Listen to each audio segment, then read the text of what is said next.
Live everywhere. Daily Co's Radio on netrootsradio.com presents David Walton. Kagro in the Morning Show.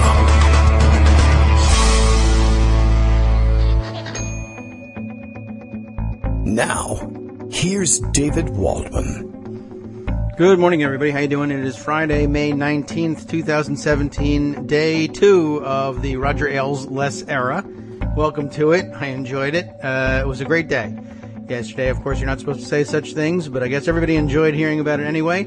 It's Friday. Time to educate yourself for the wild weekend to come. Does anybody know? Is anybody up to date on the president's schedule? Is he left yet? Has he left the country? Can we talk about him now? And should we build the wall after he goes? Will it make a difference? Should we build a dome? Did anybody put sugar in the gas tank of Air Force One? Anything like that? Please tell me something's happening here. Lots of embarrassing stories this morning, really about the nature of the presidency in general, but about preparations overseas for this trip. It's really, I mean, literally, it's embarrassing.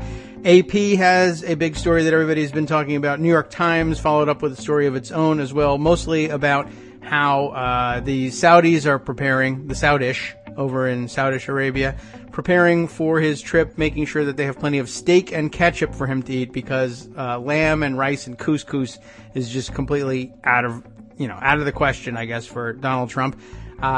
There are no such things, of course, as Trump steaks. Those were just props recreated for the campaign. So he can't even bring his own steaks. In fact, they did note, I thought this was really interesting.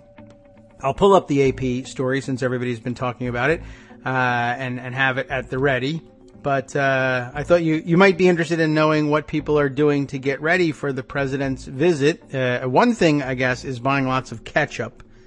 And my kids will be very happy about that. I did offer to send them as translators with him on this trip. They do not speak Arabic or really any other foreign language whatsoever. Certainly not enough to translate anything. But what's the difference?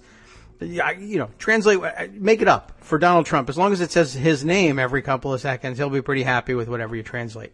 But the main point is that they would have ketchup for them, and that would make everybody on the plane would be happy. When Donald is happy because there's ketchup, everybody's happy.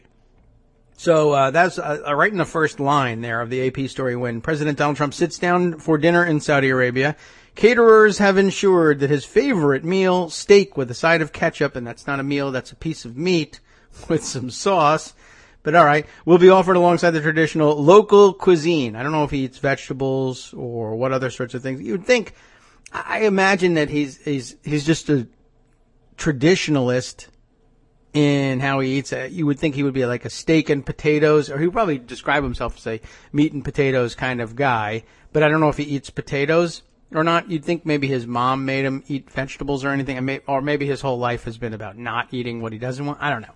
Anyway, Lay's potato chips I don't think are on the menu. And if they're not, they're going to have some serious problems. I thought it was very interesting. They pointed out in particular, let's see if we can scroll down to where they're dealing with Saudi Arabia and the steaks. The AP story was really all about his travel habits in general. Yes, down here they mentioned in Saudi Arabia, people with knowledge of the planning for Trump's trip say the caterers are planning to offer the president steak and ketchup alongside the lamb and hefty portions of rice on the menu. All the meat will have been butchered in the Sharia-compliant halal manner as per Islamic custom. So, MAGA troops and white nationalists around the world, everyone should know the president, your alpha male, has agreed to eat Sharia steak while he is in the capital of Islam. So there you go. He's basically bowing down and kissing the feet of the Saudi royalty. He's more or less a Muslim at this point. We might as well just say so. Seriously, Sharia steak, how can you get away with that? You wouldn't be able to if you were anybody else. I don't know about the ketchup. That's it. The ketchup is considered blasphemy in any religion, I think. I don't know. I'm not even so down on it. I'm down on the image that it portrays. Like if I were the president, I guess I'll put it to you this way, with steak and ketchup. If I'm starving or I'm a diplomat and if they're serving steak and ketchup, I'll eat it. If I'm out there on my own eating steak, I don't want ketchup on it. Although, you know when ketchup is good? I like it as when there's leftover steak and the steak is cold. I don't mind it as part of a steak sandwich, but a lot of other things have to go with it. It just can't be ketchup on top of it. I did it when I was a kid, but then I'm not 70, and I am not concerned with portraying an image of the United States as idiotic children around the world. That's not my job. So it's his. He's going to eat steak and ketchup. That's rather embarrassing. It's nice when the president looks like he's a sophisticated, worldly person, which we've had in the past, but we don't have now. Anyway, the AP has this story. I'll just update you on it because it's kind of funny. We really should spend the day elsewhere. You will already have learned a lot of this. We gotta spend Friday teaching you something you didn't know or looking at it from a different angle. And I've had a great suggestion from Yuri, who has asked that we take a look at the special counsel rules. What will Robert, not Mueller, this is another thing too. I had that corrected all day long too. Other people are now offering pronunciation guides. They say it's Mueller and not Mueller, and that makes more sense. I mean, it's okay. So it's not Mueller, which is what it looks like, but I don't know, and I don't know what the Germanic pronunciation of it is. Maybe that's Mueller, and there's just no E sound discernible to the English speaker. Mueller makes more sense than Mueller. I don't know where Mueller came from. I mean, I do know where it came from. I don't know where he got it. Greg gave it to me. It was Matt Schlapp, and who knows what Matt. He's good for nothing. Just forget about it. All right. Anyway, but Yuri was asking about special counsel and the investigative authority that they have. What's the scope of the investigation? How does that differ from independent commissions? How does it differ from independent counsels? There's independent counsels. There's special counsels. There's independent prosecutors, special prosecutors, independent commissions. Some of them are synonyms for one another. Others denote a serious distinction. It's just that nobody knows what the distinctions are. So let's try and clarify some of that. But first, our president is an idiot. He's going to Saudi Arabia. He's eating steak and ketchup. At NATO, remember, he's visiting NATO. This is his big trip. And there was huge fights, apparently. 9 days abroad is huge for Donald Trump. 9 days away from home. And they do make a point in here of saying, since inauguration, and really for months and months and months, maybe years prior to his election, he's never spent a night away from a Trump property ever, really, basically, for years now. And as president, he hasn't spent a single night away from a Trump property or the White House. Not hard to do. He's got a lot of properties to go to. But he's never curious about going anywhere else because he doesn't get to sleep in his own bed. Everywhere he goes that doesn't have a Trump property, he makes a day trip out of it. Anyway, so he's going to Saudi Arabia, Israel. He's going to Rome to visit the Vatican. He's going to make a stop at NATO. And I'm sure he thinks this is the last trip he's going to have to take. And maybe it is. Maybe we'll impeach him afterwards, or hopefully while he's there. And we might suggest at that point, you know what? They have great ketchup in The Hague. You might try that. Just it's in this room. It's right behind it. This is our ketchup closet right in here. Well, we have bars on the window because it's such terrific ketchup. We don't want anybody breaking in and stealing we've been saving this ketchup for you. Once word got out that this was ketchup that was good enough for Donald Trump, we figured ISIS was going to try to, steal it, the great ketchup heist, and they were going to embarrass you that way. But we've secured it. It's right behind this thing. Yeah, just right. Okay. And if you could put on this suit while you go, it's orange. You're orange. It matches you. It'll hide the ketchup stains, if any. Just please walk in here. Also, we like to have pictures taken of everybody who eats our special ketchup. Good. Could you turn to the side?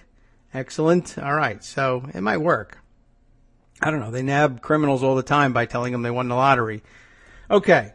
All right. So he's going to see NATO as well. Exciting, Brussels, right? Is that where NATO headquarters is? And it tells us this. He's also going to the G7 summits. All right. NATO and the G7 summits, foreign delegations have gotten word that the new U.S. president prefers short presentations and lots of visual aids. And at all of Trump's 5 stops on his first overseas trip, his team has spent weeks trying to build daily downtime into his otherwise jam-packed schedule. So I want the trip to be shorter, but it has to include scheduled downtime, too. These things don't go together. It's all part of a worldwide effort to accommodate America's homebody president on a voyage with increasingly raised stakes, the STAKES kind. Given the ballooning controversy and ballooning waistline involved, it doesn't talk about that, involving his campaign's possible ties to Russia, which is not one of his stops yet. For a former international businessman, Trump simply doesn't have an affinity for much international. That should be pointed out. He's actually, for an international businessman, he's not running much of a business, and he doesn't do it internationally. Everywhere he goes, literally, day trips. Even before Trump's trip morphed from a quick jaunt to Europe into a 9-day behemoth, and 9 days, really, come on. White House aides were on edge about how the president would take to grueling pressures of foreign travel, the time zone changes, the unfamiliar hotels, the local delicacies. Two officials said they feared that a difficult trip might even lead the president to hand off future traveling duties to Vice President Mike Pence. I am sure that he has had that in mind all along. I'm sure that he thought he would never, almost never, have to travel. Unless it's someplace really cool, then he might want to go. He was probably thinking he would leave that to Pence, and I guess it's not going to work out that way. By the way, can I just add that this is Mr. Stamina, the guy who said that you can't elect Hillary Clinton. She doesn't have the stamina to be president. He doesn't have the stamina to last 9 days. 9 days in, frankly, the finest hotels in the world. He's going to be in the presidential suite of one of the best hotels. I mean, he doesn't believe they're the best hotels because they're not Trump hotels. But I think the Saudis could probably take care of you in terms of pampering your fat, stupid ass, if you don't mind my saying so, sir. They're pretty good at that. And where else are you going? The Vatican? What are they going to do for luxury in the Vatican and Saudi Arabia and the capitals of Europe? How will they handle this? I don't know how the Israelis do with luxury. I mean, they've got luxury hotels. They're okay with that. And they got their own billionaires, right? They're just more casual people, generally speaking. But anyway, he's not going to want to rough it, and they're not going to make him rough it. But he's not going to make it. My personal belief in all of this is that he could die from this. He's a very delicate person, I believe. His constitution, small c, depends on his being pampered and catered to. And they're going to do everything that they can, but he's clearly so nervous about not being in one of his own beds. They talk in this article and the other about how much, I should just read you the article so you would know what's in it, about how much care the Trump organization staff takes to make sure that nothing disrupts him physically. For a guy who's bragging about stamina, this is one delicate flower, or snowflake, as they like to call the rest of us. Trump's final itinerary, AP continues, hardly eases him into the delicate world of international diplomacy on foreign soil. After departing Friday on an overnight flight on Air Force One, Trump will hopscotch from Saudi Arabia to Israel to the Vatican. And I wondered whether did they put that together thinking I'm going to cover all the basic Western religions in one swing? Saudi Arabia covering Islam, obviously, Israel covering Pastafarianism, and the Vatican, which I guess in Trump brain probably means Christianity, although there is a significant portion of Christianity that would find that somewhat blasphemous, I guess. Or maybe most evangelical Protestants are over their hatred of Roman Catholicism. I don't know. Anyway, but there's no capital of Protestantism, so Vatican will go. He'll close his trip with a pair of summits in Brussels and Sicily, often staid affairs that require leaders to be locked in lengthy plenary sessions. The chance of something going wrong. You insult the hosts, you get sick, your boss gets sick, you miscommunicate with your hosts, you make a scheduling error, you need to change the schedule just hours before a meeting, the motorcade gets stuck in traffic, or the plane is stranded due to bad weather, is extremely high, said Julianne Smith, who served as foreign policy advisor to Vice President Joe Biden and is now a senior fellow at the Center for New American Security. Personally, I think they should cut it back now before they regret it, she said of Trump's long jaunt. Trump thought so too, so there you have it. The trip marks the first time since taking office that Trump has spent a night away from the White House at a property that doesn't bear his name. And he's going to fix that, too. That's going to be some of the discussion. If you want me to come back, you should really let me open a hotel here. You're going to love it. It's fantastic. I do terrific work. And it's not just the bragging rights Trump gets when he goes to his own properties. Staffers know his meal preferences and the exact temperature he likes a room set at. Captain Stamina here. He's often surrounded by longtime friends and acquaintances who have memberships to the commander-in-chief owned retreats. Don't forget that. So it used to be that he had an advance team, and it was the Trump organization, and Rhonda Graff or Rona Graff or whatever her name is could call ahead and say, remember, here's the basic instructions. And I'm sure the Trump properties have like plans that they pull out. There's a binder somewhere in a safe that, oh my God, hit the button. Red alert, Mr. Trump is coming to the property. Everything has to be 73 degrees. There's got to be lots of you should just put ketchup on, just wax the floors with ketchup. Make sure all TVs are tuned to, well, I was going to say tune them to Fox News, but just play reruns of The Apprentice on every television and everything will be fine. And don't forget to have the word search on the menu placemat wherever he sits, because he loves word searches. I don't know whether that's really true or not. He just circles things randomly. Look, I found I think that's word in your language, isn't it, Your Majesty? All right. The only overnight trip Trump took abroad as a candidate was to mark the opening of a new golf resort in Scotland. You remember that one. He led journalists on a roving tour of the course and said his property would benefit if Britain's currency tanked following its decision to leave the European Union. That was nice. Good for your host. He also made a day trip to Mexico, where you'll recall he caved on the wall, I think. Was that it? All right. Well, anyway, that's an issue too, right? He's going to talk to, I saw retweeted by that, I think, fake rogue POTUS staff Twitter account this morning. It was a good call. One of Trump's old tweets. The one about, this particular one was about demanding that the Saudis start paying more for their defense, and we're not going to pay to defend their rich butts and their private Boeing 747s, etc. So the rogue POTUS staff account was saying, I dare you to bring this up while you're over there in Saudi Arabia. I do too. I don't know how he's going to make this speech and not get himself killed, but, I have some speculation on that. We could perhaps move over to that. Anyway, so he made a day trip to Mexico. There was that. The stakes will be far higher as President Trump makes his debut on the international stage. He's the first president since Jimmy Carter to not travel abroad during his first 100 days in office. Interesting. I know he'll hate that comparison. And he'll depart under a cloud of controversy, much of it his own making, including the White House's botched handling of FBI Director James Comey's firing.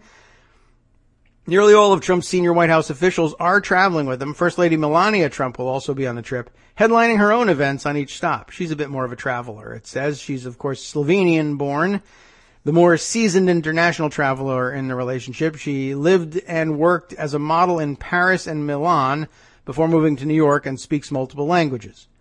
Before the couple married, they flew to Slovenia so the New York real estate mogul, that's Trump if you didn't recognize it, could meet his bride-to-be's family, which is a nice thing to do before you get married. I guess they weren't invited to the wedding. The day trip marked the only time Trump has set foot in his wife's home country. I'm sorry again. The day trip. A day trip to Slovenia from New York. If you have your own plane, you can do this sort of thing.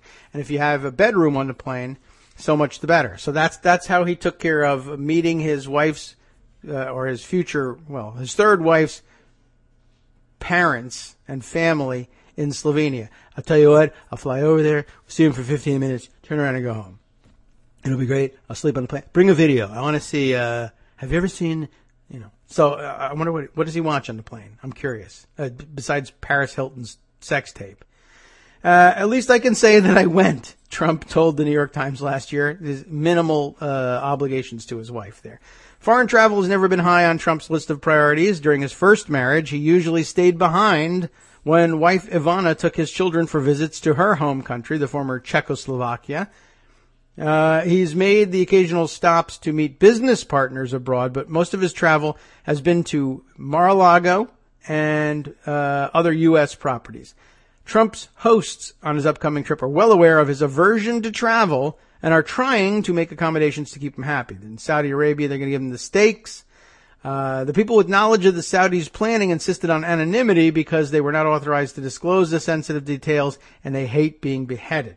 So it was good for you to keep it anonymous, so well advised to do so. The New York Times had a slightly different take on it.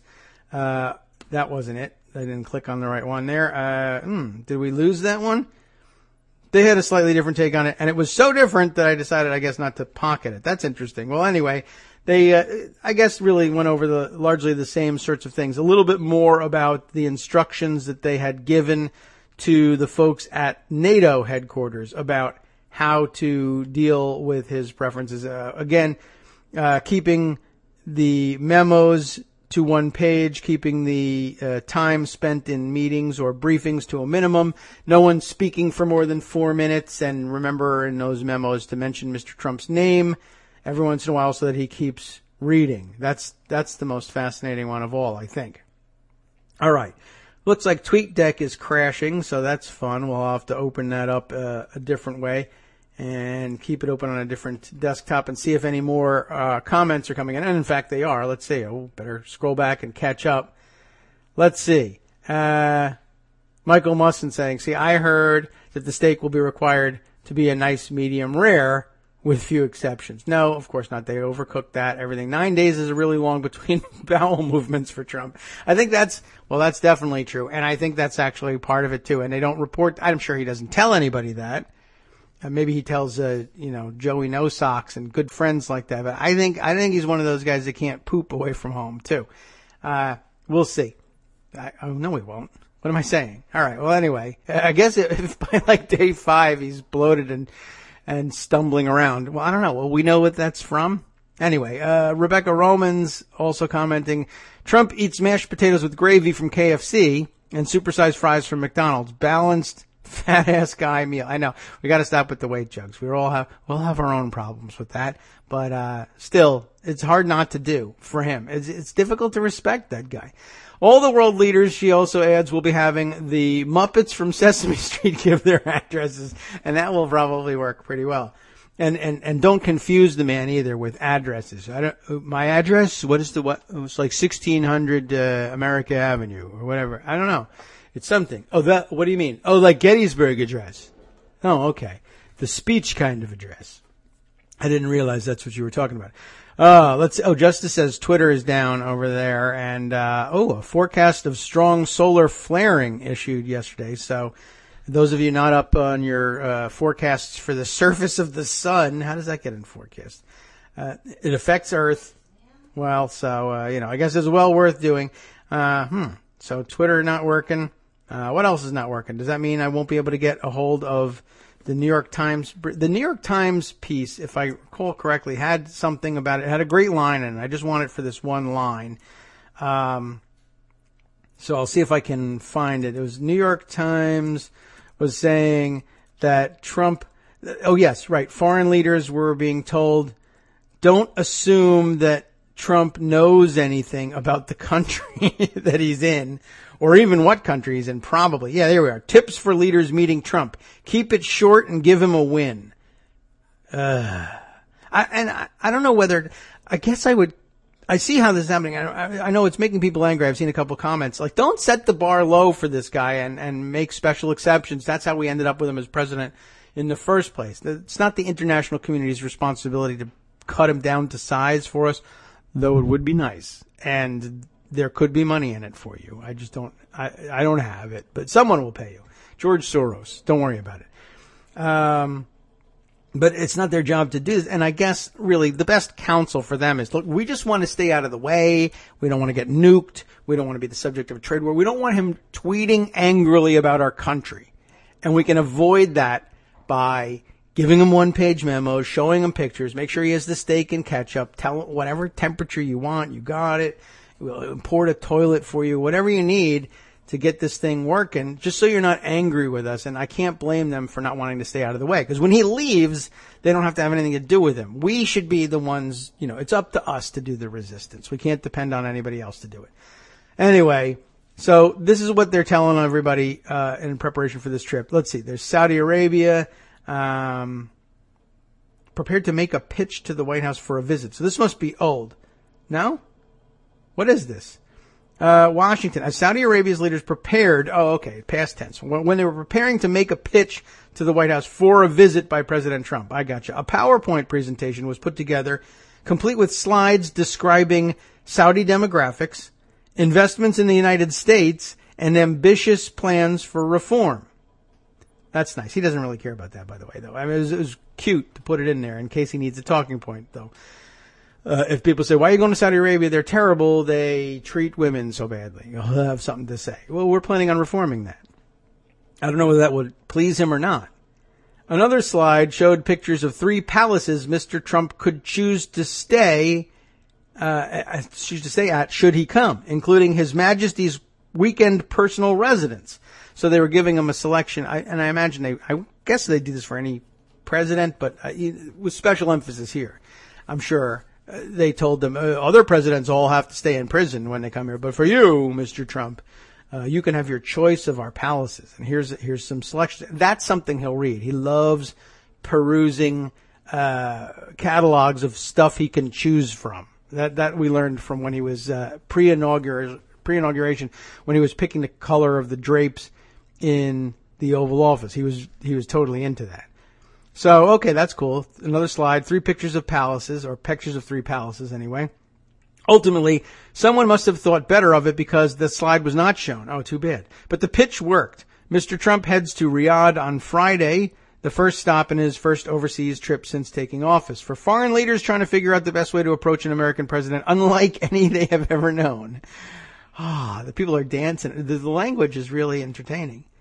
It is a time of experimentation. Embassies in Washington trade tips and ambassadors send cables to presidents and ministers back home suggesting how to handle a mercurial, strong-willed leader with no real experience on the world stage, a preference for personal diplomacy, and a taste for glitz. After 4 months of interactions between Mr. Trump and his counterparts, foreign officials and their Washington consultants say certain rules have emerged. Keep it short. No 30-minute monologue for a 30-second attention span. Wow. Do not assume he knows the history of the country or its major points of contention. Compliment him on his electoral college victory. Oh, God, don't. You have to. Contrast him favorably with President Barack Obama. Boy, do you smell great. I don't know what to tell him. Do not get hung up on whatever was said during the campaign. Stay in regular touch. Do not go in with a shopping list, but bring some sort of deal he can call a victory. If you were prepping people for Donald Trump, the 2 or 3 points would be, 1, bear in mind this is still a guy who focuses on wins. Peter Westmacott, a former British ambassador to the United States, said. Oh, so he's saying it British. Well, forget it. I'm not going to do that accent. I'm not too bad at it, but we don't know what kind of accent he's got.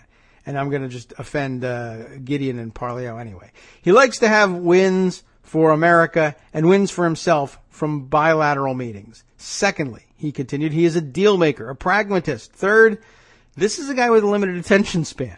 He absolutely won't want to listen to visitors droning on for half an hour, or longer if they need an interpreter. Oh, God. Mr. Trump has been an especially active interlocutor, which he doesn't know what that means, with foreign leaders. During his first 100 days in office, he hosted 16 meetings with foreign leaders, and as of Monday, had made 76 phone calls to 43 leaders. He loves numbers as well. Just this week, he hosted at the White House the Crown Prince of the United Arab Emirates, the President of Turkey, we all heard about that one, and the President of Colombia. Yes, I heard about that one too, in which he, I think at the joint press conference, he says, we got to stop with the cocoa in Colombia. He meant, of course, coca, but he didn't realize that was a different thing. Got to stop the cocoa. So no chocolate for the rest of you.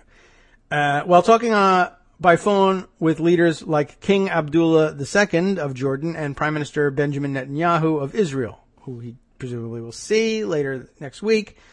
And the UAE visit was mentioned too, and we have an item in the pocket about that because it was a very interesting note. And I set it aside, but now I'm trying to scroll back to remember who sent it to me. And I was one of the open calls for articles of interest. And then I couldn't get to it because the whole world exploded last week. All right. Anyway, let's just continue on here.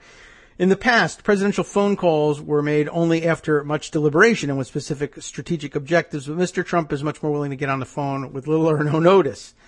When an ally like Prime Minister Theresa May of Britain or Chancellor Angela Merkel of Germany wants to talk with him, diplomats said, he will call back within hours, even minutes, even without even insisting on knowing the purpose. Oh, that's nice. He likes to return phone calls. He loves chatting on the phone, as it turns out.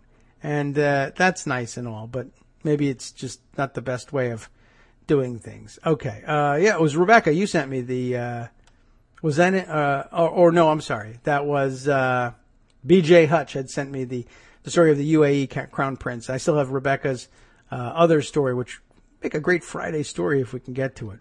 I wonder whether news will slow down while he's away or be worse. Not even really sure. Anyway, let's see. We'll finish up with the New York Times thing and try to move on from the world embarrassment. His approach will undergo a more profound test in the coming week as he encounters dozens of world leaders during a 9-day, 5-stop trip. In Riyadh, he'll attend meetings with leaders from across the Muslim world, and you know he loves them, before heading to Jerusalem, where he will meet separately with Mr. Netanyahu and his Palestinian counterpart, Mahmoud Abbas. At the Vatican, Mr. Trump will meet with Pope Francis, top guys everywhere. In Brussels, he will gather with other leaders of the 28 NATO countries, which is a total joke, and have lunch with the newly elected president of France, who I hate and is not the lady, Emmanuel Macron, or Macron, I guess. I got the on going today. In Sicily, Sicilon, that's not how they say it. He will participate in the annual summit meeting of the Group of Seven Powers, an event that typically also draws dozens of other leaders who show up for meetings on the side, like the G7 groupies. Yeah, I'm G8, but I'm hoping to get there. For Mr. Trump, personal interaction and chemistry matter. He doesn't understand chemistry, but I get the point. He immediately wants to make people feel comfortable, said Dina Kawar, I don't know, ambassador from Jordan, whose King Abdullah has met with Mr. Trump in person twice since the inauguration. The president listens a lot, and that's nice. It is. I guess it's a good quality. I don't know if he's hearing you, but okay. So much so that Mr. Trump has proved willing to put aside long-held beliefs after talking with a foreign leader. That's true. King Abdullah flew to Washington without a White House invitation in the early days of the administration to urge him not to move the American embassy to Jerusalem as he had promised. After the king argued that it would provoke a potentially violent reaction in the Arab world, Mr. Trump shelved the move. And that's a good thing. I mean, it is. Another case in point is Mr. Trump's unlikely new friendship with President Xi Jinping of China. True. Remember that over the cake. Although Mr. Trump spent years castigating the Chinese as an enemy, a get-together with Mr. Xi in Florida went so well that he has heaped praise on the Chinese leader, calling him a very good man.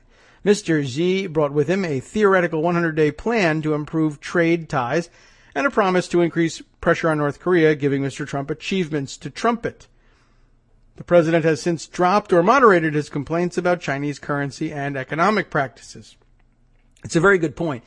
Just as also he went to Mexico and met with the Mexican president and dropped the whole wall thing, just a sheepish silence about the wall when face to face. And just as he will show up in Saudi Arabia and have nothing to say about, and this was the tweet. Yeah, here it comes. Somebody has retweeted it again so I can see it. This was when? Just what's the date on it? September 10th, 2014.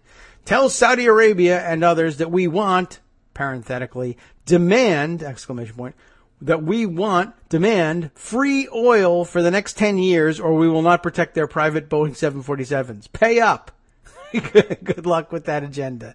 I guess that's going to fall by the wayside. But now we see that he's a reasonable guy. He listens, he talks, people tell him things, and they all have a nice time as a result. All right, I see that the Twitter has slowed to a crawl here, so I guess it's down for everybody everywhere. Does that mean Trump has left already and now everything's being blown up? Are they hacking it? What's going on? All right. It helps to establish a family connection. They continue. Mr. Netanyahu has emphasized his relationship with Jared Kushner, the president's son-in-law, going back to when the young man was a child. Prime Minister Justin Trudeau of Canada took the president's daughter, Ivanka Trump, to Come From Away, a Broadway show about Canadians who helped Americans stranded after the attacks of September 11th, 2001. Ms. Merkel invited Ms. Trump to Germany to join on a panel on women's entrepreneurship. Ms. Merkel has also learned the value of simply staying in touch. While her meeting at the White House with Mr. Trump included an awkward photo opportunity that suggested coolness, she has kept in regular contact. When she planned to travel to Saudi Arabia last month, she called Mr. Trump first, ostensibly to ask his advice. Oh, he loves that. God, he loves that. That's a smart thing to do. Counsel that after 12 years in office, she hardly needed from a diplomatic novice. He values personal relationships, Prime Minister Malcolm Turnbull of Australia said after a personal meeting in New York, which he didn't hang up on him, where the two men smoothed over an initially testy phone call. He's a very warm leader, a very warm person with very personal approach. That's just been his business style.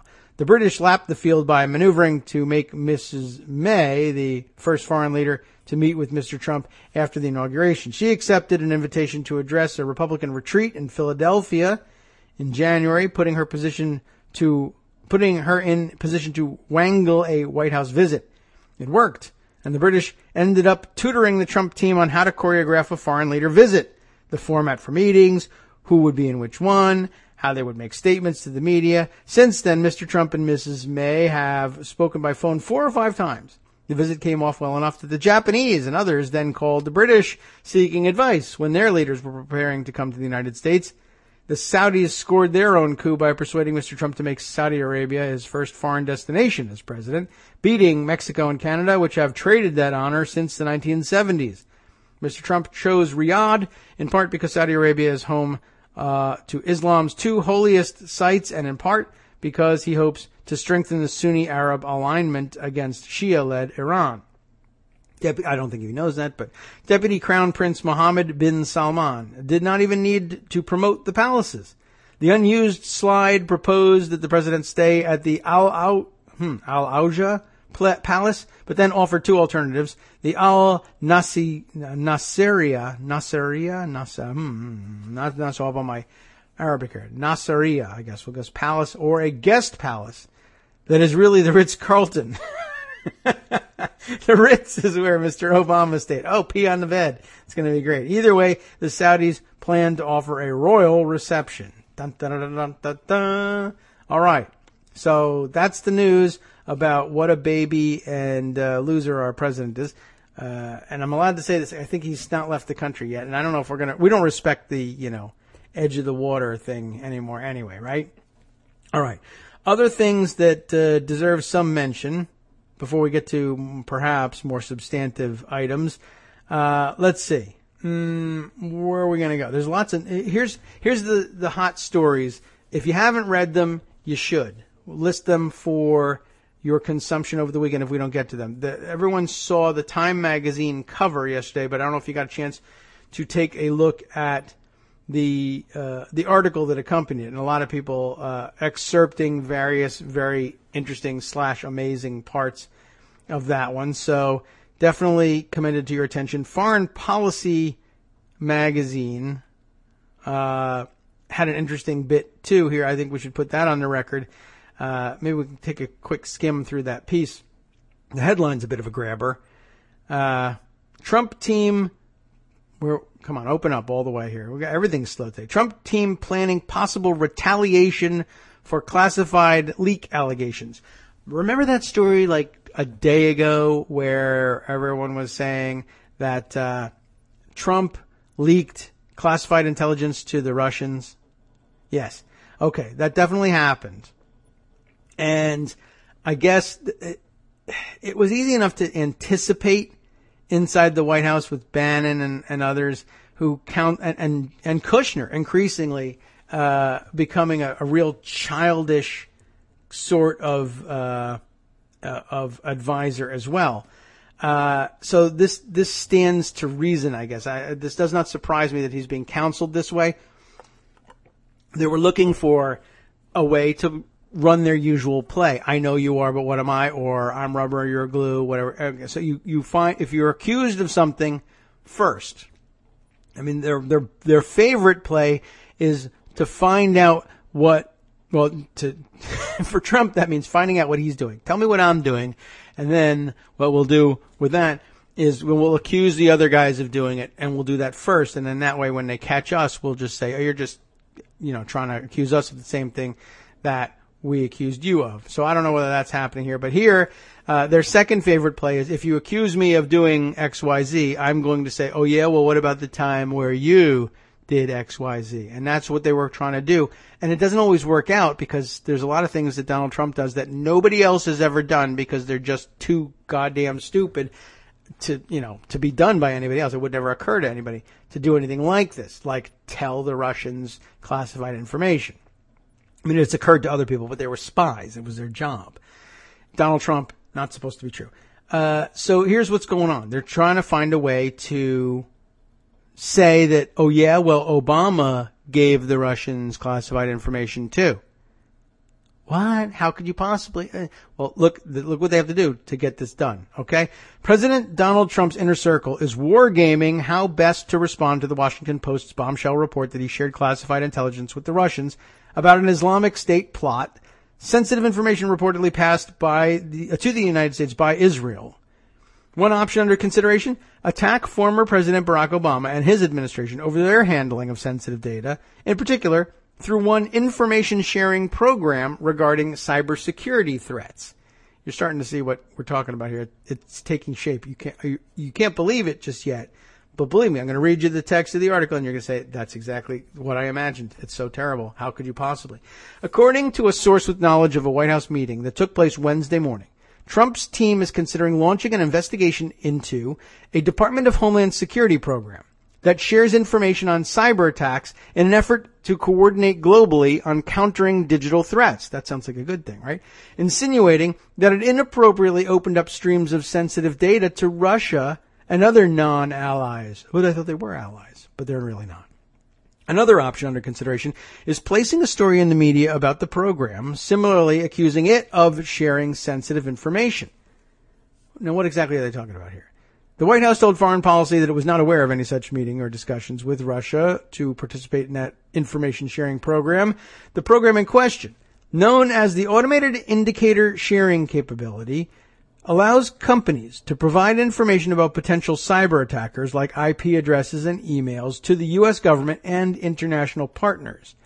The Department of Homeland Security is working on expanding the program to sharing characteristics of cyber attacks to help identify and block adversary methods that we've never seen before, wrote Scott McConnell, a department spokesman, in an email to Foreign Policy. The administration's approach in this instance is a bag of crazy cats, the source with knowledge said of the meeting said. Wow. Another source close to the White House confirmed to Foreign Policy that Trump and his team have been interested in targeting the Homeland Security program for the past couple of weeks. Oh, it's even longer than that. Nothing has been decided, the source said, but it's an option on the table. Sources with knowledge of the program found the idea absurd. So you see what's happening here is that there was a program of Department of Homeland Security to share information about cyber attacks because they're global. They don't care about boundaries. And with world partners, even people that aren't necessarily close allies that you wouldn't give military type intelligence to, but if it comes to, tracking hackers, a lot of the hackers are based in countries that are not allied, but that are interested in maintaining some sort of legal relationship with the government of the United States. And when the government of the United States takes an interest in combating hackers, it's difficult for other countries that are posing as real governments to say, we don't care about the rule of law. We're not going to help you establish the rule of law. We're going to crack down on these things, just as you would have people in, you bring the Colombian president in, what happens? What occurs to President Trump? I need to talk about stopping the drug trade because everybody knows that what else do they do there, right? And when you're talking to Russians or Chinese, we've got to talk about stopping the hackers. Well, I don't know. This particular president won't want to talk about that. But anyway, that's what he's doing. Is he's basically saying, oh yeah, you're accusing me of having told sensitive information, classified information, top secret code word information about an anti-ISIS operation to the Russians. Well, when you were president, you told Russia about hackers. So, there you go. That's basically what he's trying to do. And it seems ludicrous, says this former official that they're speaking to. He laughed in response when they told him about it. He said, that doesn't make any sense. While there is some cybersecurity information that the United States shares around the globe, including with Russia and China, there's certain information out there that's beneficial for everyone to have, like, hey, this Windows program has a bug. When we share cybersecurity information with the Russians, we're protecting their systems, making sure that no one hijacks their planes and missiles. Additionally, the former official said, nothing the department has in its information sharing program is particularly sensitive.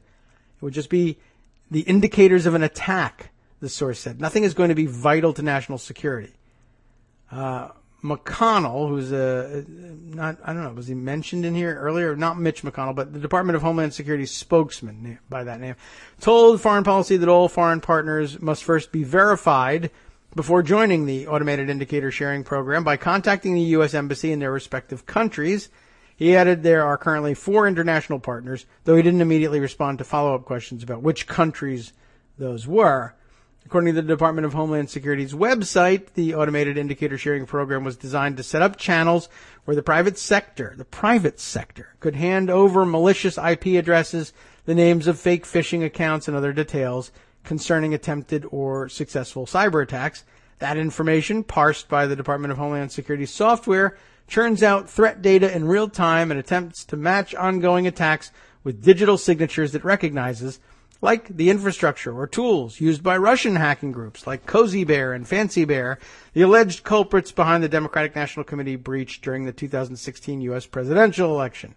I don't think that they care about getting that information in Russia because those people are affiliated with the so-called government there, but okay, I get you. Participants in the program can share anonymously, a part of the program designed to encourage openness, even in the face of being victimized, although the Department of Homeland Security has at times had trouble eliciting information from companies. The information sharing program came under fire when the system triggered false alarms about Russian cyber attacks on private company systems, including one utility company, following the government's decision to publish a list of threat indicators about Cozy Bear and Fancy Bear in its Grizzly Step report. What the hell's that? That report, here you go, which contained a list of IP addresses and other identifying information about potentially malicious accounts, was prepared by the Department of Homeland Security following concerns that the Russians had been meddling in the election, which they had been. I think we'll leave it from here. The gist I really wanted to get across to you was that they were plotting to come up with some kind of cockamamie story about how they're not the only ones giving sensitive information to the Russians. And should you hear about that, be aware. 1, if it's this particular plot, now you can undo it. And 2, if it's a different one, you can say, I hadn't heard that one, but I had heard that there was active consideration inside the White House, basically casting about to try to find some way of pointing the finger of blame back at Barack Obama, and he should just get over it and be president already, if he's capable of doing it.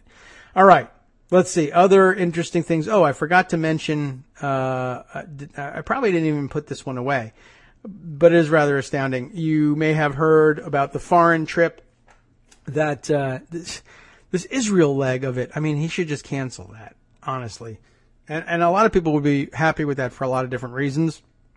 And I'm not sure Trump would be unhappy about it. But here's what I heard about the Israel leg of the trip. 1, of course, first, he spills the beans on their intel and their ISIS infiltrator, which can't possibly make the Israelis happy about that. But they're willing to put it aside because he's the president of the United States, and I guess you got to cultivate a relationship with the United States no matter what.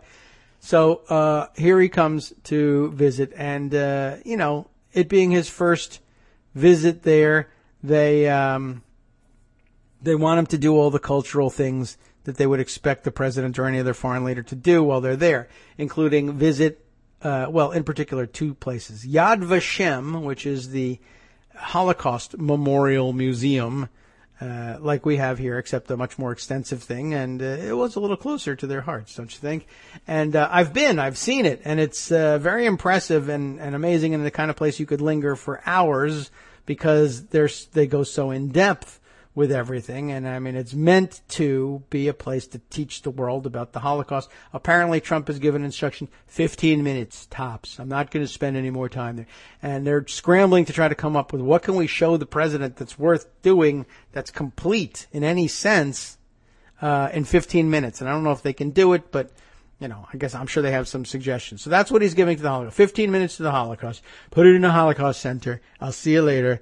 Give me a folder I can take home with me and throw out of my helicopter. Speaking of the helicopter, the second place he's supposed to visit, second cultural stop, pretty much for anybody, visiting Israel for the first time. Also on my itinerary for my first and only visit to Israel, Masada. Terrific. I saw Masada on the television. It was a great miniseries. I didn't watch it, but I know it was very highly rated. So this is going to be very interesting. And of course, he probably knows nothing about the nature of the place. Perhaps, I don't know, maybe if he did see the miniseries, he knows something about it. But I guess he didn't know enough about it not to ask, I want to be able to, you're going to be able to make a place for me to land my helicopter on top of the mountain. Someone might have told him it was on top of a mountain. But it's on top of a mountain, I understand. There's two ways to get up there. You can hike up the mountain, and I'll be damned I won't even go up a flight of stairs if I don't have to. I'm not going to hike Masada. Wasn't the whole point of Masada that you couldn't get up the mountain anyway? Well, you couldn't fight your way up the mountain. You're not going to do that. You can walk up any mountain pretty much. I mean, if you got enough equipment, and this one's not, there's no, you can walk up. No. Well, I didn't expect he was going to do that. 70, the president, it's hot, right? So there is a cable car that goes to the top of the mountain. But he's afraid of falling down the stairs. I don't think he's going to be very happy about a cable car. But essentially, he wanted to take his helicopter. They're like, it's a historical site. There's no place to land the helicopter up there. We'll build a helipad. It's a UNESCO World Heritage site. You can't just put a helipad there for you. I mean, what would have been good? We could hover and lower you from a basket. Would you do that? No way. So I don't know whether this is final, but it sounded like he was canceling the trip. Forget it. I don't want to see it. I'm not going to Masada. Well, you can go up in a cable car. Just sit there. It'll take you to the top. It's like, it's the closest we have to the lap of luxury for getting to the top of Masada. No, I'm not going to do it. I think he's afraid of heights. And I don't like cable cars either, but you're in Israel. You got to see Masada. Not him. Not going if I can't bring my helicopter. So that's out. What's left for the Israelis at this point? What do they hope to get out of this? I'm not really sure, but they can't be left out, especially if he's, and he won't drop it, especially if he's going to go to the Vatican and Saudi Arabia. People will think I'm anti-Jewish or whatever the word is if I don't go. So I'm going. You know what? I'll tell you what, I didn't really want to go anyway. If it's okay with you, I'll go to Saudi Arabia for Islams, and I'll go to the Vatican for Jesus, and then I'll go to a deli, as far as I'm concerned. If I just get a great corned beef sandwich. Back in New York, the Carnegie Deli was so terrific. I used to go all the time. Can't stand it anymore. It's closed now. But anyway, the sandwiches were huge. They were fantastic, terrific. Loved the roast beef, loved the corned beef. The beef, really, it's fantastic. He probably didn't eat roast beef, though, because that's got to be rare. So he probably never ate that. I don't know. The guy ate pizza with a knife and fork. Okay, let's see. Other stuff that's out there and worth noting before we turn to the nuts and bolts stuff. Let's see. There's some reporting from the New York Times about Comey and his memos and the extent to which he went to document every single interaction with the president, because he was basically worried that the president was unable or unwilling to respect the professional boundaries as between the FBI and the White House, or that he wouldn't respect those boundaries. And we don't necessarily need to read through the entire piece, but I wanted to put that one on the record. Comey, unsettled by Trump, is said to have wanted him kept at a distance.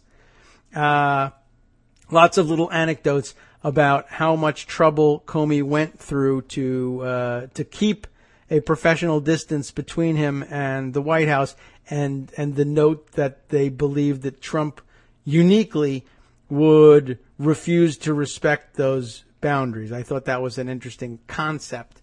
Don't necessarily on any other day I would, I'm sure, read through the entirety of the article and comment on it. Let's see. Other things. Oh, yes, right. Oh, nuts and bolts and process. Here's the big story from yesterday afternoon was reported first by Bloomberg. Are you ready for this one? You remember zombie Obamacare, and I think Joan probably wrote this up for the front page. That's going to be back, and it's going to be back in the House, if you can believe it. You'll recall that I think they got to 217 votes. I think they needed 216 in order to get their majority. So they really got like a 1 to 2 vote majority. They just squeaked that thing through. And remember, they had a big party. As it turns out, by the way, the beer did not go to their party. The beer that was spotted in the Capitol was headed to some other function. But they did all pile into buses and go to the White House for a party nonetheless. And everybody, even at that point, said it was premature because the Senate had not taken the bill up and was likely perhaps to shred it when it went through the Byrd tests for reconciliation. Well, guess what? That is at the center of another problem. The House may need to vote again on the Obamacare repeal bill. This is reported by Billy House, perfectly suited to report on activities in the House of Representatives at Bloomberg Politics. House Republicans barely managed to pass their Obamacare repeal bill earlier this month, and they now face the possibility of having to vote again, which I'm sure they're dreading, on their controversial health measure. Why? House Speaker Paul Ryan hasn't yet sent the bill to the Senate because, and that's why they're not moving on it, because there's a chance that parts of it may need to be redone, depending on how the Congressional Budget Office estimates its effects. House leaders want to make sure the bill conforms with Senate rules for reconciliation, a mechanism that allows Senate Republicans, as you know, to pass the bill with a simple majority. They're very worried about being able to use reconciliation because they were barely able to pass it in the House and just won't make it past the Senate. Forget filibusters. It might not get a majority. But if it can get a majority, they need to be able to pass it on party lines purely to get it through. And the only way that works is with reconciliation. We know they've been concerned about that, yes. But two things to point out here just from these first two paragraphs. First of all, do take note of the fact that when the House passes a bill, it doesn't just automatically become the Senate's turn. Once again, it's very hands-on, actually, nuts and bolts. There's paperwork that physically has to be carried from one side of the Capitol to the other. That's not the hang-up. But the point is here that the Speaker can, at his discretion, hold on to that legislation. The House has passed it. That's fine. That's logged. We got that done. The Senate needs to pass it in order for it to become law, but that doesn't necessarily mean that they can just start on it. And it doesn't mean, by the way, really, literally, it doesn't mean that they can just look it up on the internet, print it out, and start work on it. There's paperwork that they have to take possession of. There's signed, actual, like, parchment-type paperwork, just like the one that Donald Trump doodles on every once in a while. He stopped putting those out, I think, with such regularity these days, I've noticed. Anyway, the House has to enroll its bill, formalize it, get it in final form, make all the amendments and corrections and proofread and whatnot, and commit it to parchment, and the officers of the House sign it, and then they dispatch that, and that copy has to get over there. It has to be messaged to the Senate, and then you see every once in a while, if you watch on C-SPAN and C-SPAN 2, you'll see the clerks and secretaries of the Senate, entering the chamber, and they interrupt proceedings in between people speaking and say the presiding officer will recognize them, the Secretary of the Senate or whatever. And they'll say, Mr. President, I'm instructed to deliver to the Senate a message in writing from the House of Representatives or whatever, some variation of it. That's the paperwork arriving in the in the Senate, and vice versa. It goes the other way. They have to take possession of the papers. That is, and then there's like real world implications that go along with that. Once they're dispatched from the House and received in the Senate, the House is precluded from taking it up again for reconsideration because the papers are out of their control. This is It's part of the procedure to make sure that we're complying with the Constitution's dictates of bicameralism, that the presentment clause, it has to come, the same papers literally have to go from one house to the other and then to the president. I assume if they got dropped in the toilet or burned or something, it would be okay to reprint, but then they have to go through the whole thing again and sign them and whatnot. There's a real physical element to it, and it's important to remember that every once in a while because it comes into play every once in a while. So here, they have not yet sent it to the Senate, and the basic reason is, the CBO score is going to determine, we all knew this was going to be the case, that the CBO score was going to determine the eligibility in the Senate for reconciliation procedures and the Byrd rule.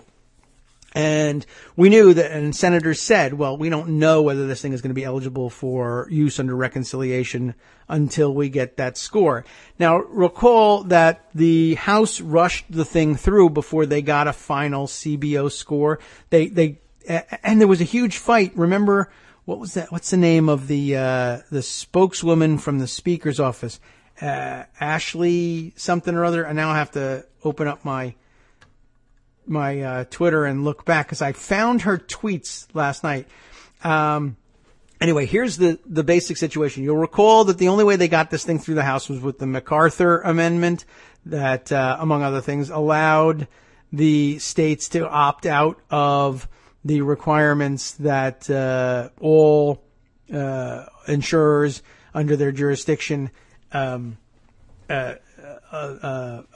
preclude charging differently for pre-existing conditions. The shorthand, we all know, pre-existing conditions. The states could opt out of that and they could instead establish high-risk pools, et cetera, et cetera. And that was likely to change the CBO score for the bill. And everybody knew that, and they started demanding a new CBO score.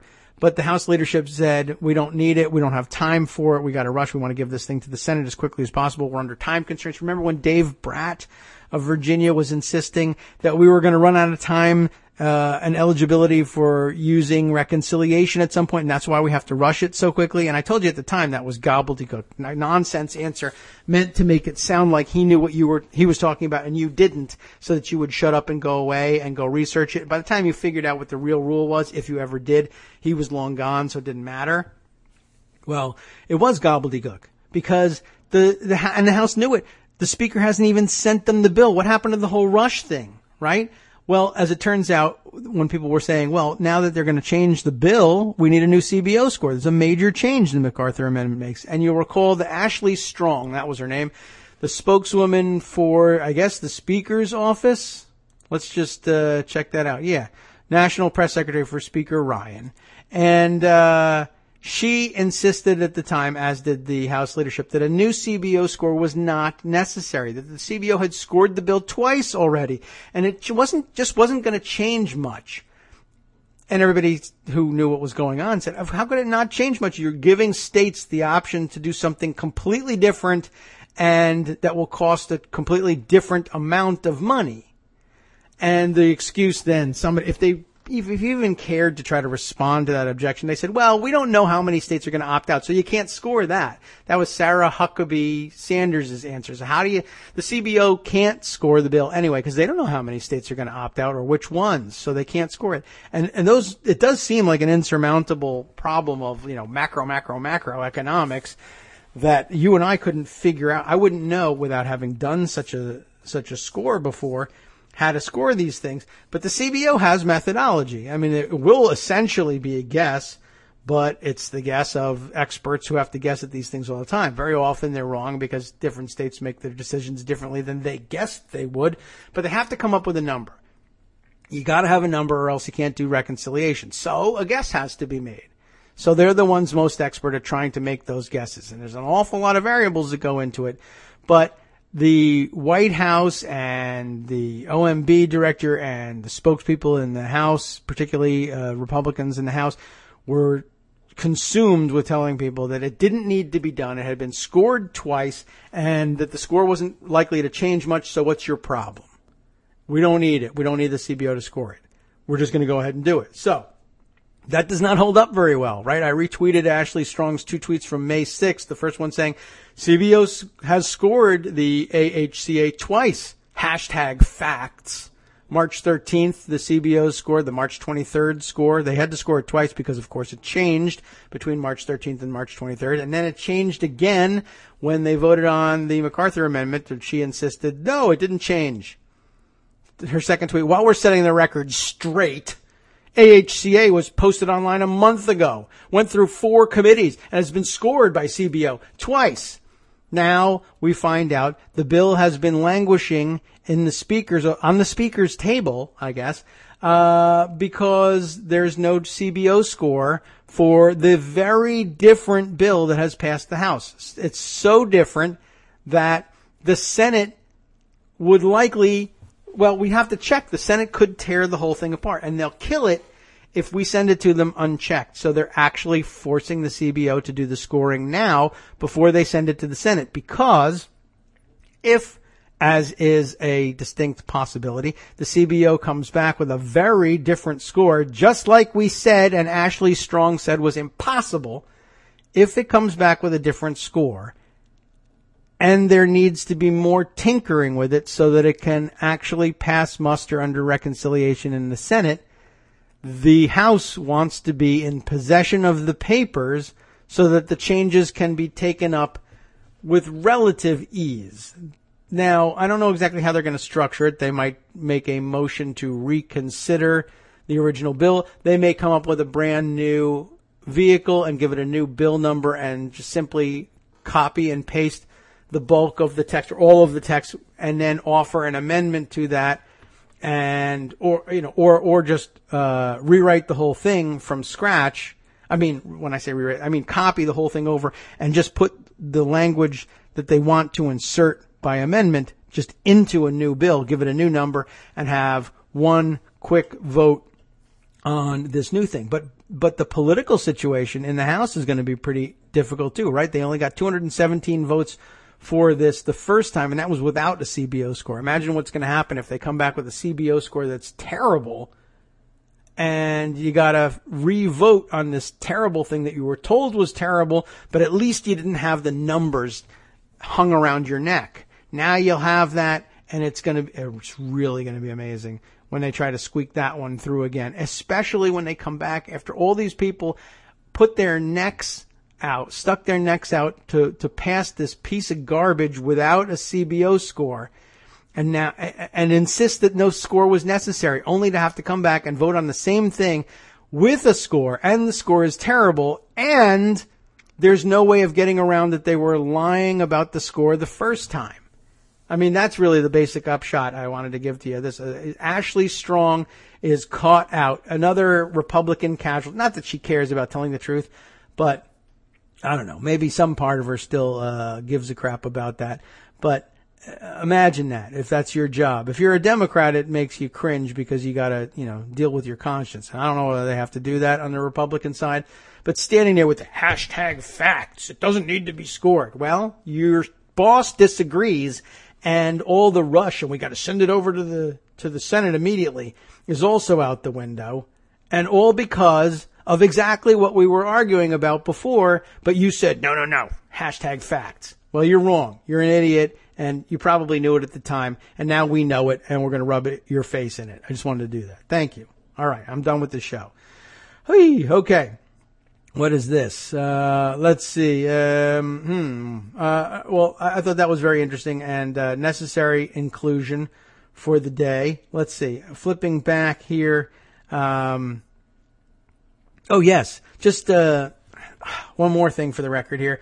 The Daily Beast had a rather explosive piece yesterday, traded by a lot of folks. I don't know what to make of it. I don't know whether it's true. You can never tell whether anything is true with this president. But the allegations were explosive, even more explosive than finding out that by the end of the day, Joe Lieberman was supposedly the front runner for the FBI job. But again, I do think that's trolling. He may end up nominating him, true, but it's all about trolling, not because he thinks he'd be any good at the FBI. This story says this one: Donald Trump talked Michael Flynn into the White House job. in the first place, that Flynn wasn't looking to be national security advisor, but Trump insisted on it.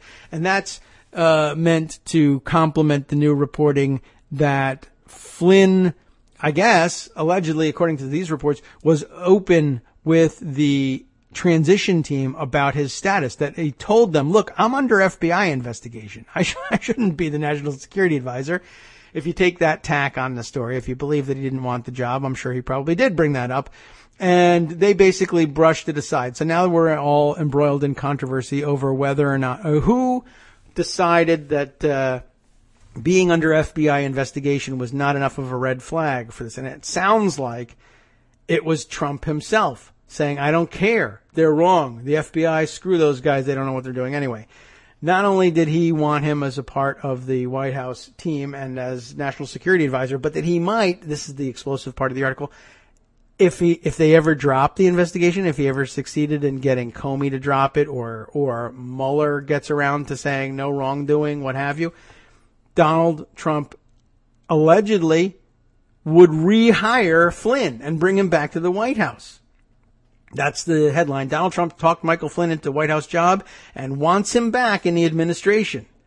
The retired general was under investigation. The incoming president was determined to have him as national security advisor anyway. Byline on this one, Lachlan Markey, Aswin Subsang, I'm murdering the name, no doubt, Kimberly Dozier, and Jana Winter at the Daily Beast.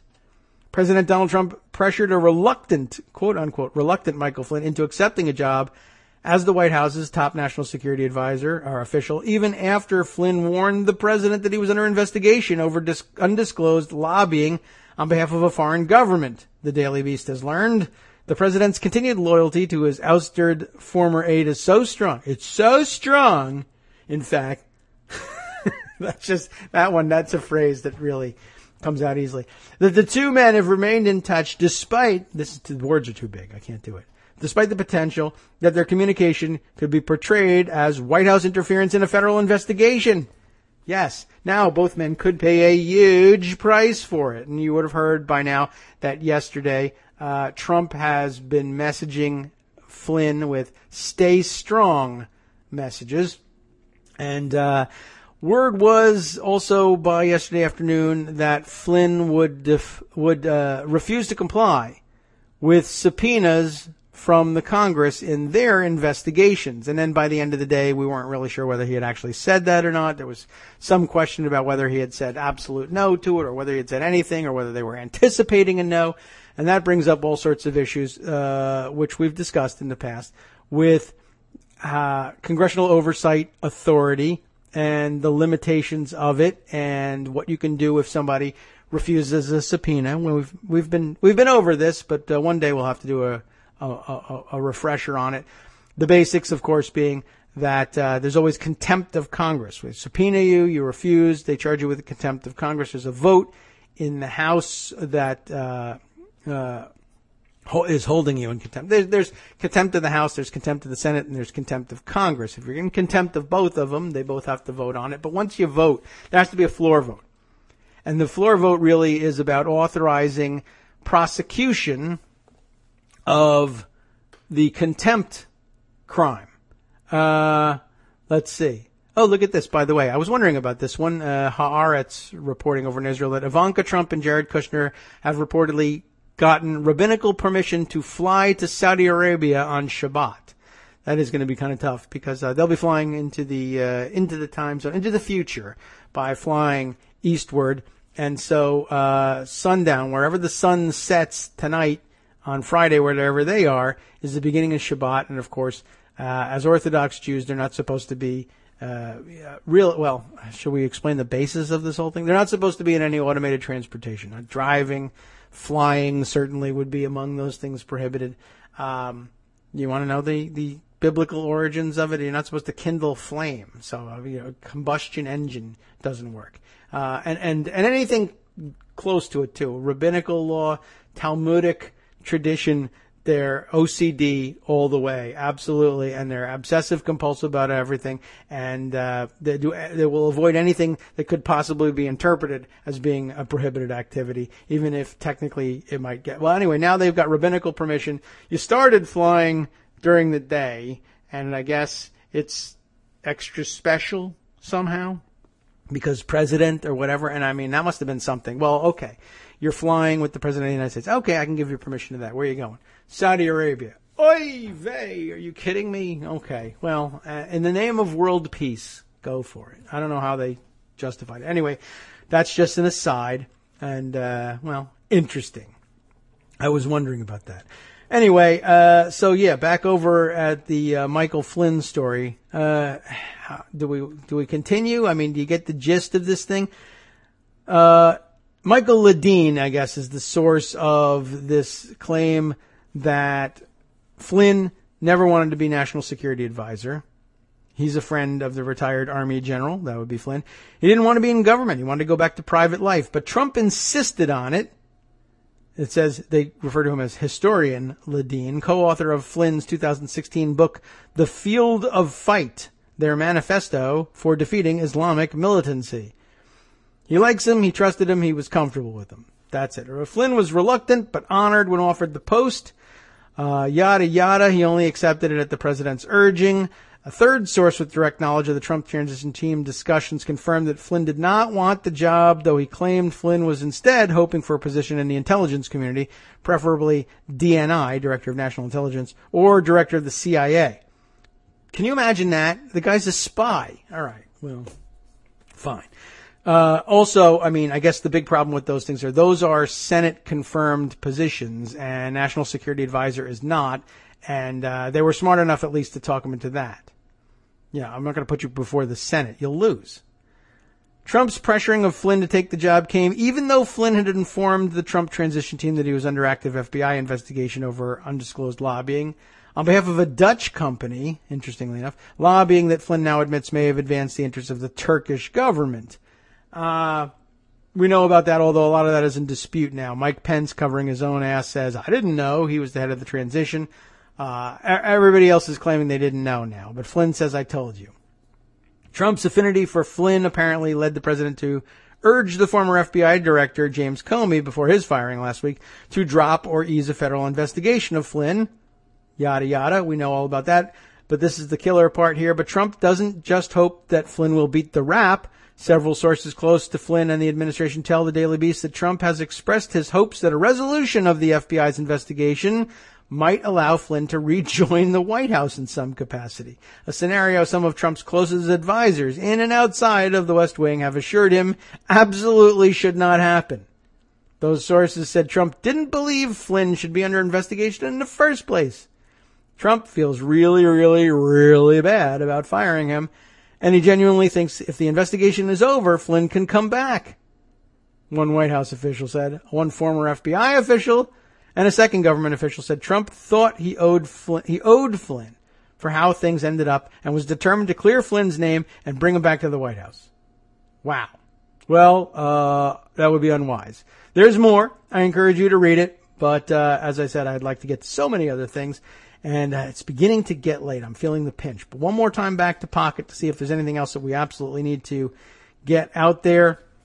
Let's see. I did want to read that one for myself. That was about the Russian bank that financed the Toronto thing and about Jared Kushner's meeting with them. I need to read up on that one in the background. Let's see. What else have we here? Anything else that we absolutely positively must put on the record? No, I guess not. There was a little anecdote the other day, a collection of them about Robert Mueller in the New Yorker, which were interesting. That will give you some insight into how the journalistic community views Mueller.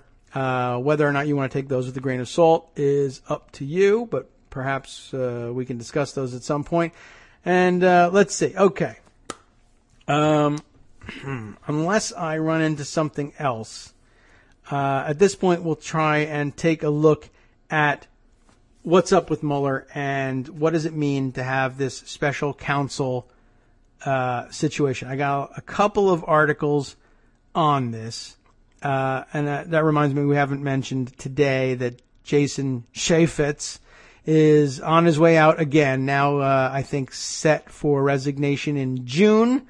What the big hurry is to get him over to Fox, I don't know, but I guess the weight of his subpoena pen has gotten to him. And now that he realizes that he'll actually have to sign some of those things, if he really subpoenas anybody, and gets serious about his investigation, maybe his gig at Fox is in danger. So I just want to get out the door after but that is pretty striking. After all his big talk about, I'm gonna sign all the subpoenas and everything.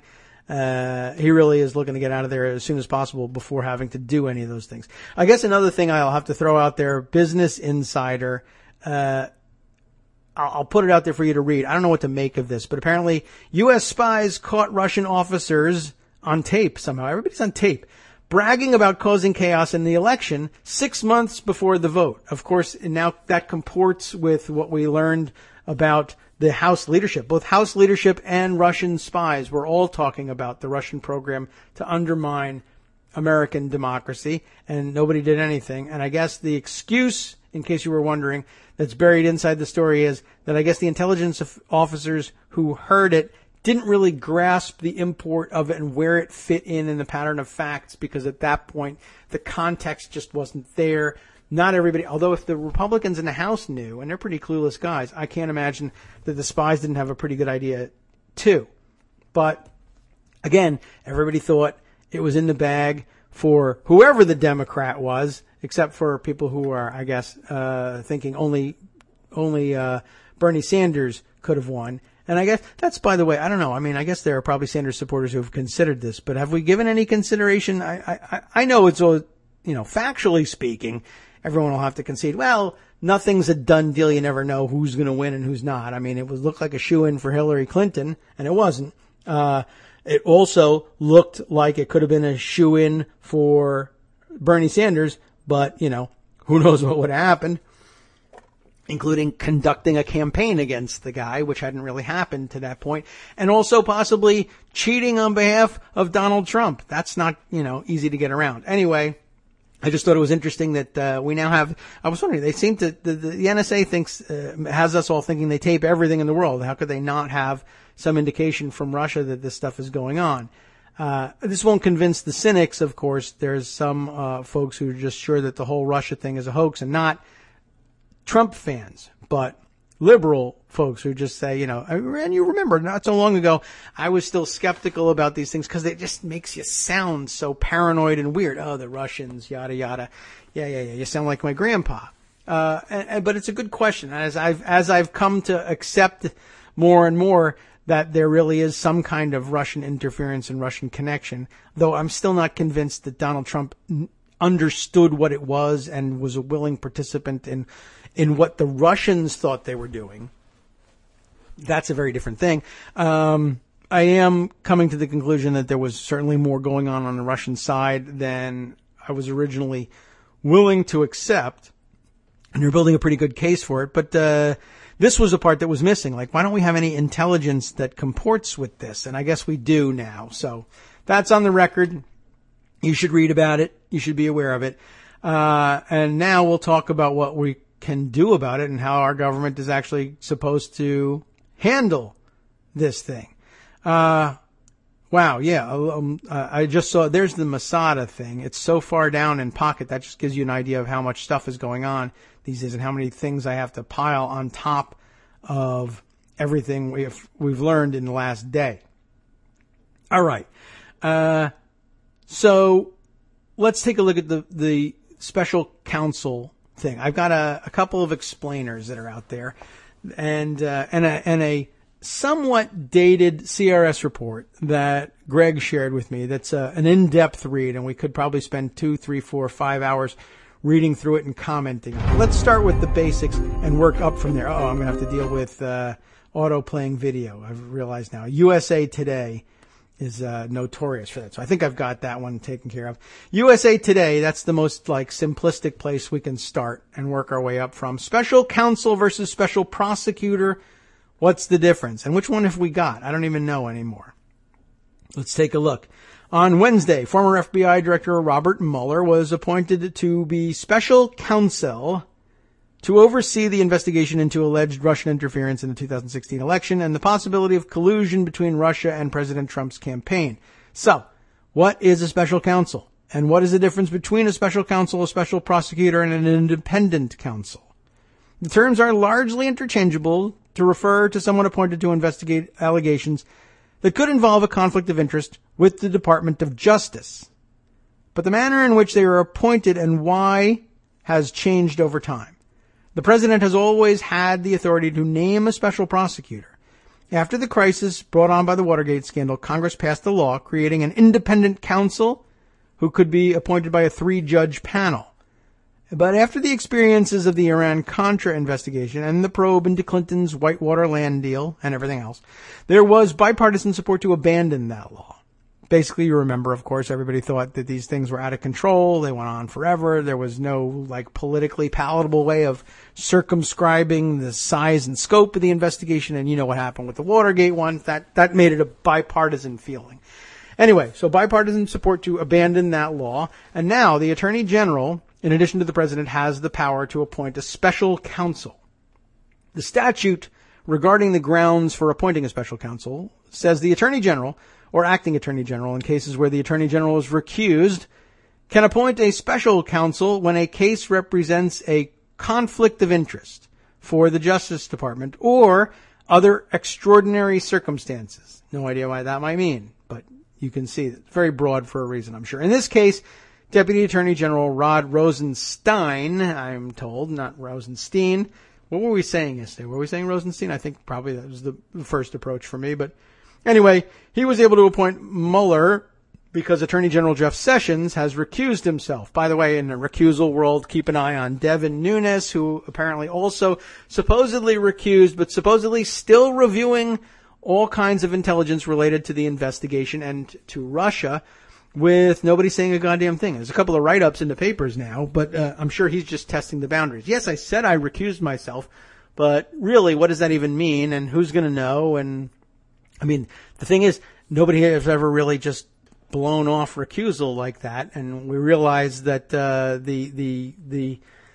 our enforcement mechanisms for recusals are lacking because nobody would ever dare do stuff like that. You would look like a complete a-hole, and everybody would hate your guts. But that's par for the course now, so they don't. What are you going to do?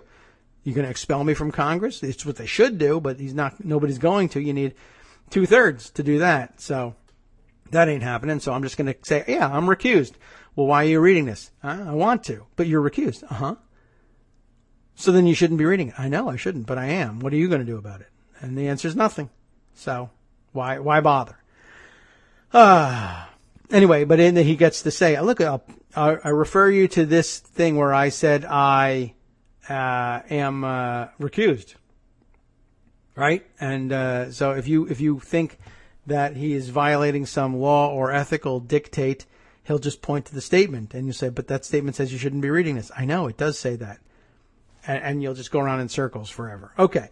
So the statute, all right. Well, actually, that concludes our most basic introduction from USA Today. So special independent counsel is an outdated term.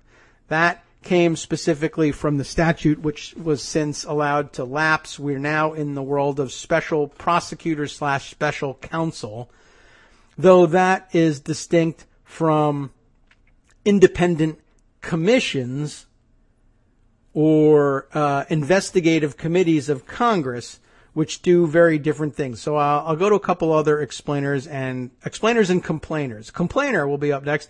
We'll take a look at Marcy Wheeler's piece here, which is probably jumping ahead in terms of the complexity, but it's right next to it in pocket, so we should make sure we look at it. Besides which, for some reason, Empty Wheel's blog takes an extraordinarily long time to load. It's probably behind like 8,000 security things because she's, rightly afraid of being hacked. Okay, so here we have the scope of the special counsel appointment, she says, is totally inadequate. And she's usually right about these things, but ignored. So I thought I might read this thing, and I think this is probably the closest we're likely to get to addressing Yuri's question inside the scope of our 2 hours, though the documents that I may be able to put in today's summary will help explain some of these things too. You might have to do some of your own reading over the weekend. So the scope, she says, of the special counsel appointment doesn't do the trick.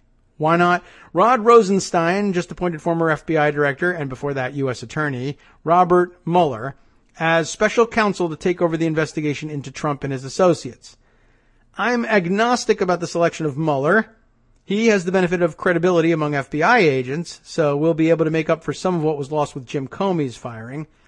He will be regarded by those who care about such things as nonpartisan. With Jim Comey, Mueller stood up to Dick Cheney on Stellar Wind in 2004, the surveillance programs, though I think in reality his willingness to withstand Cheney's demands has been overstated. But Mueller has helped cover up certain things in the past, most notably with the Amerithrax investigation. You remember the whole anthrax bit, and they couldn't decide who did it and who was sending it, and they accused the wrong guy for a long time. My bigger concern is with the scope, which I believe to be totally inadequate. Here's how the order from Rosenstein describes the scope. And there's, I don't know what the various paragraphs are. This one begins with a section B here. The special counsel is authorized to conduct the investigation confirmed by then FBI Director James B. Comey in testimony before the House Permanent Select Committee on Intelligence on March 20th, 2017, including 1. Any links and or coordination between the Russian government and individuals associated with the campaign of President Donald Trump. And 2. Any matters that arose or may arise directly from the investigation. And 3. Any other matters within the scope of 28 CFR, Code of Federal Regulations, 28 CFR Section 600.4A. What's that? I hope she'll describe it and we don't have to click through and figure it out. Why are you upset, Marcy? As I read this, it covers just the investigation into ties between the Russian government and people associated with Trump's campaign. Presumably, that includes Mike Flynn, Paul Manafort, and Carter Page, among others, but there are other aspects of the great swamp that is the Trump and Russia orbit that might not be included here. For example, would Manafort's corrupt deals with Ukrainian oligarchs be included? Ukrainian oligarchs. Right, that's a good point. Good question. Would Flynn's discussions with Turkish officials or Rudy Giuliani's attempt to excuse Turkey's violation of Iran sanctions be included? Would the garden variety money laundering on behalf of non-governmental Russians and mobbed-up businessmen be included? Something that might affect Manafort, Jared Kushner, or Trump himself? Good questions. And remember, there are at least 2 other aspects of the Russian hacking investigation. Back in February, Reuters reported that San Francisco's office was investigating Guccifer 2.0, and Pittsburgh was investigating the actual hackers. Those would be, I guess, FBI offices. Somewhere, San Francisco would be the most logical spot. They're presumably investigating whoever it is that has been dumping NSA's hacking tools everywhere. I've learned that the geography has either changed, or there are other aspects tied to those issues in other corners of the country. Plus, there's the WikiLeaks investigation in the Eastern District of Virginia, the same district where the Mueller-led investigation might reside, but a distinct investigation. In any one of those investigations, and any one of them might present strings that can be pulled, any one of which might lead to the unraveling of the central question: did Trump's associates coordinate with the Russian government to become president? Unless Mueller can serve to protect those other corners of the investigation from Trump's tampering, it would be easy to shut down any one of them as they became more productive. Yet, as far as I understand the scope of this, Mueller will only oversee the central question, leaving those disparate ends susceptible to Trump's tampering. One update. Oh, there's several updates. Ready? Update number 1 here. In its statement on the appointment, ACLU raises concerns about whether this would include the investigation into Trump's attempt to obstruct this investigation. That damn well ought to be, and I would think so. I think that would probably actually be inherent in the authority of the special counsel appointed here. That's the reason for his appointment. But, it's better to have it stated outright than to assume it. Another update, Washington Post's Philip Rucker reminds us that Mueller is law firm partners with Jamie Gorelick, who has been representing both Ivanka and Kushner in this issue, and we knew about that. As I understand it, he has resigned his position with that firm, and is it adequate? Well, we hope so. There's always going to be lingering questions, but whatever. I don't know how else to deal with it except to say you're going to have to trust that the guy has separated himself from the firm. He's Mueller. He's not Trump.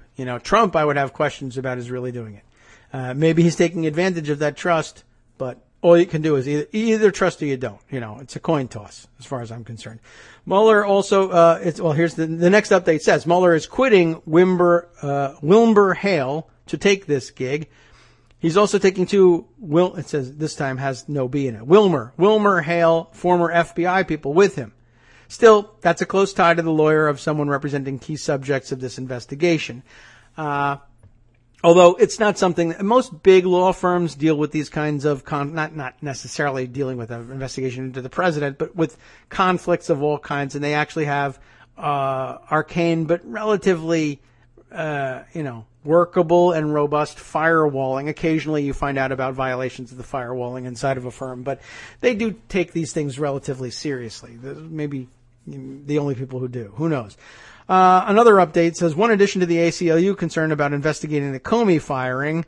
In the most directly relevant precedent, the Plame investigation, when Pat Fitzgerald expanded his investigation from the leak of Plame's identity to the obstruction of the investigation, he asked for approval to do so from the acting attorney general overseeing the investigation.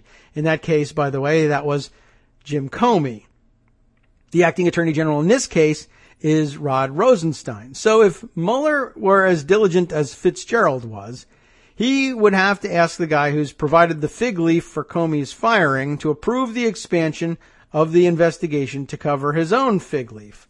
Of course, if you are of the opinion that Rosenstein went ahead with the nomination and picked Mueller for the very reason that he's looking to get things back on the right track after having had them derailed for him or in cooperation with him or whatever you believe with Donald Trump, then I guess, again, it's a coin toss. Are you going to trust him to do it right or not? Another update. Petey noted to me that Sessions' narrow recusal may limit how broadly Rosenstein's order may be drawn. It's a really interesting observation. It's a good point. Now, if I can visualize it here in my head. Here's what I said about Sessions' recusal.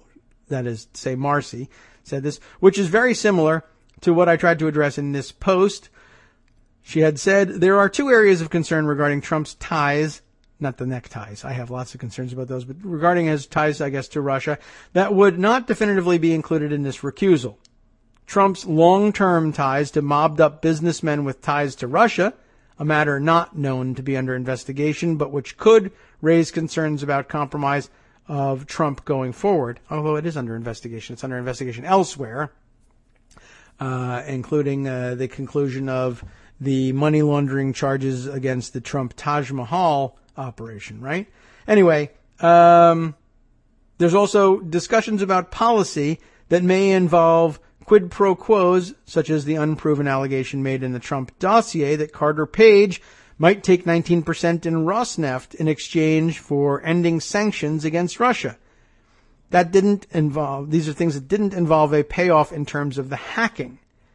Would those be covered? Further, there are allegations of Trump's involvement in the hacking, a weak one against Paul Manafort and a much stronger one against Michael Cohen, both in the dossier. But that's in no way the only concern raised about Trump's ties with Russians. So it's a little bit confusing, and you kind of had to follow along. And I recommend to you then taking a look at emptywheel.net and reading all the connected and related posts to try to fill in context. It'll give you all the details that you need to understand fully what those objections are. But in the interest of getting the most basic explanation of special counsel, special prosecutor, independent counsel out there inside of our 2 hours, and the most narrow technical objections you're likely to see written up anywhere, coming from Marcy. We've got the two extremes in there. Let's see. In fact, I got a message here from Yuri. We'll see if we're on track for him. He'll be my guide in this one, saying thanks for discussing this. You're welcome. And I still think the emoluments clause, see, there's something we had forgotten about, will be the easiest route for the removal of Trump. I think Schneiderman will be the one that nails Trump there, and that may be very true. I would think that there's probably, I guess it all depends whether or not you see this enter into Mueller's investigations. Probably hinges on Rosenstein and how strong he'll stand against what will undoubtedly be improper pressure, or it will undoubtedly be improper, no doubt about that. And it will be brought to bear by Trump, by Sessions, by their proxies on Rosenstein. I wouldn't be terribly surprised to see him fired at some point either, by the way. And let's see. I guess what I'm going to say about this is he'll be the first line of defense for Mueller's requests to expand his operations, or the person through whom the requests to involve tangential parts of the investigation under his umbrella will go through. I think, and by the way, while we're on this particular point, I'll bring up that there's another explainer out there on a different aspect of this stuff. I mentioned it to you about how contempt of Congress gets handled as they continue with their investigations, which are separate but will be conflicting in some ways. And like we speculated yesterday, there may be some competition over who is asked to testify and where, and whether or not Congress will get testimony out of people that Mueller wants testimony from but would rather keep it off the public record for now until the case can be fully developed, etc. But the question of who would enforce a contempt of Congress resolution against Flynn or anybody else, and there were all sorts of complications and lots of history about who's people who've been in contempt of Congress before and challenged things. I keep coming back to pointing out that the seminal case of the modern contempt practice issues comes from Ann Gorsuch, who was then Ann Burford. Ann Gorsuch, Neil Gorsuch's mom, who was EPA administrator, refusing to comply with congressional subpoenas, and they actually went to court over it.